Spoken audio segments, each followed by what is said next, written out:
Some people wait until the earth settles over a grave before they start grabbing for the gold. My stepmother did not even wait for the funeral flowers to fade before she tried to strip away everything my family built. My name is Garrett Vance and I am 35 years old. I used to believe that family was sacred. That mistake almost ruined my life, but the lesson only took 48 hours. My father Harlan Vance built our construction empire from nothing but dirt and pure grit. He started out with an old truck and a tiny personal loan that he stretched until his hands bled. By the time I graduated from college with my engineering degree, the business employed over 100 people across the state. My father was a quiet force who wore heavy work boots to corporate boardrooms and never apologized for his lifestyle. When my mother Miriam passed away unexpectedly, my father carried that silent grief like a heavy stone.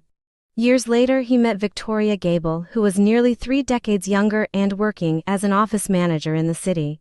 She possessed a sharp, calculated charm that made everyone polite but deeply cautious.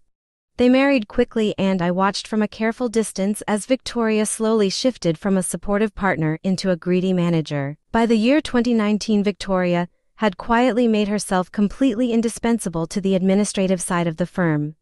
She controlled the payroll and the vendor relationships while my father began taking short Fridays. I started noticing small discrepancies in the mileage reports and inflated numbers that did not add up. When I mentioned these financial concerns to my father, he looked at me with deep exhaustion and refused to audit his marriage. My father passed away in his sleep on a quiet Tuesday morning after his heart finally failed him. Less than 48 hours after we laid him in the ground, an email arrived from a high-priced estate attorney named Preston Thorne. The legal notice stated that Victoria was the sole beneficiary of the entire estate, including the family home. The message coldly gave me 5 days to pack my things and exit. The initial shock felt like a physical blow, but then a strange cold clarity took over my mind. My father had taught me how to read blueprints and how to spot a trap before stepping into it.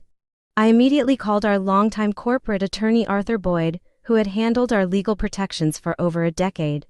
Arthur told me to come to his office the very next morning because there were documents to see. Sitting in the downtown office the next morning, Arthur revealed a secret that changed the entire game. My father had noticed the same financial red flags months earlier and quietly restructured the entire operation.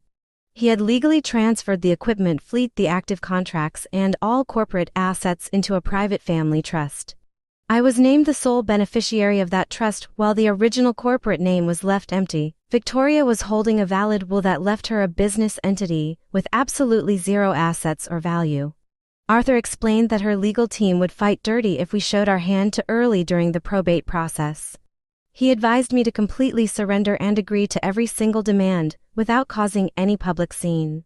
The best move was to let her attorney open the corporate books after the transfer. I sat on my porch that evening watching the desert sun dip below the mountains while the weight of the plan settled. A brief text message arrived from Victoria stating that we should handle the transition like mature adults through our legal representation. Her tone was completely stripped of any real grief, which proved that her entire sorrow had been perfectly rehearsed. I chose not to reply and waited. The following week, Preston Thorne called our office demanding the immediate surrender of the corporate shares. Arthur responded with absolute calm, stating that Garrett Vance had no intention of contesting the final will of his father. The opposing legal team was clearly caught off guard by our sudden compliance because they had prepared for a massive courtroom battle. They genuinely believed they had won the entire empire easily. During those tense weeks, our field manager Clint Riggs kept the job sites running smoothly because he was already fully briefed. The workers remained calm because their paychecks cleared through the protected trust account rather than the empty business shell. Victoria called me directly one afternoon trying to offer a fake peace offering about maintaining our family bond. I matched her polite tone perfectly while knowing her victory would soon dissolve. The final legal hearing took place on a bright morning at the County Superior Court building downtown. I walked inside wearing simple clothes while Arthur and his assistant Nora Finch carried the final transfer documents. Victoria arrived looking victorious in an expensive black designer suit alongside her confident attorney.